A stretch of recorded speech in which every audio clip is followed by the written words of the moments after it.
So I'm David Hanson. I'm a professor of biology. I've been here about 20 years now, or a little more than that, and I'm also an assistant vice president for research. Initially, the NASA Minds project was, NASA Minds said, look, you just come up with something to do with Artemis. And we chose then a very broad concept that was on its overall thing I mentioned before with growing plants and creating the environment for them. And that breadth, that size, that project really has so much in it that you can't complete it in a year, right? You can do small segments.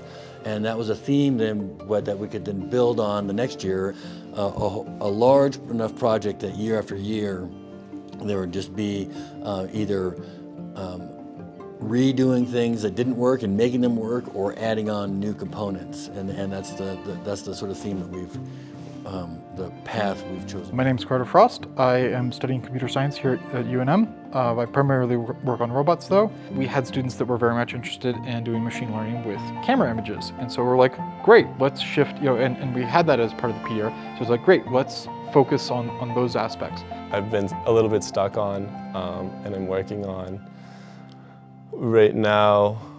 Our initial approach to that problem was kind of just to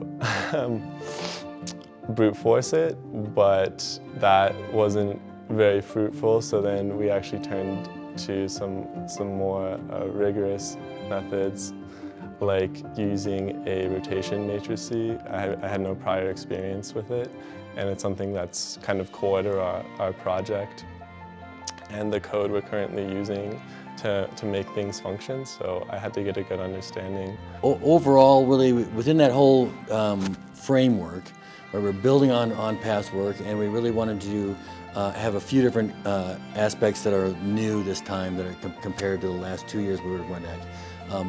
So one, we were working with actual, looking at germination of seeds in pods, rather than just say working only with plants that are growing or have already been grown, and see how that sort of pod structure and the material that you try to plant things in would affect the ability to grow plants.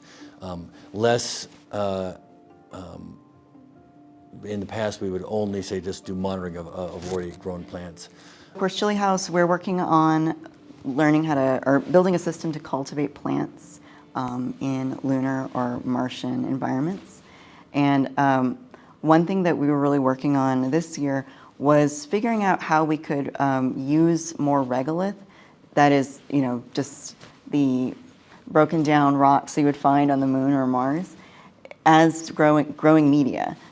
So some of the experiments that we worked on this year were growing plants in regolith simulant and including fungi to improve their ability to take in nutrients, and also to improve the regolith and help it become usable soil. Another thing we've been working on is designing and creating these seed pods that would encase the seeds to protect them and to provide all of the nutrients that they would need. Since we are trying to grow them in regolith, we're trying to minimize any organic material that we would be sending up from Earth. These also allow for the robots to plant them. So a big thing with ChiliHouse is we want this to be a completely autonomous system. And this is something that we haven't worked on in previous years, but this year the robots have been fitted with an arm. And so the seed pods allow for the robots to interact with an object of predictable size and shape.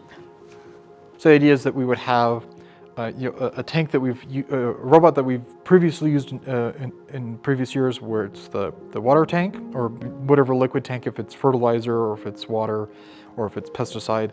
And then this year we're adding a robot with an arm on it. So it's a 5 degree of freedom arm, and it has feedback and lots of safety things in place. As well as leveraging from another project a hollow robot. So it's a swarmy that has a dump tray on it, and the idea is that would be used for seed pod transportation. This project isn't just about what you can do off of the planet. It really, the problems we try to solve by doing things on the moon and Mars are really have direct applications back here on Earth, especially in sort of the remote areas that we have around New Mexico and the harsh environments that we have to deal with. So it really has that nice practical side and the basic science all together. That's what gets me excited about it. Sure, there's the technology that we're developing as part of this project, like the tools and the integration within all these different departments and whatnot. That's really cool. But I think the most rewarding, for me, is seeing students grow.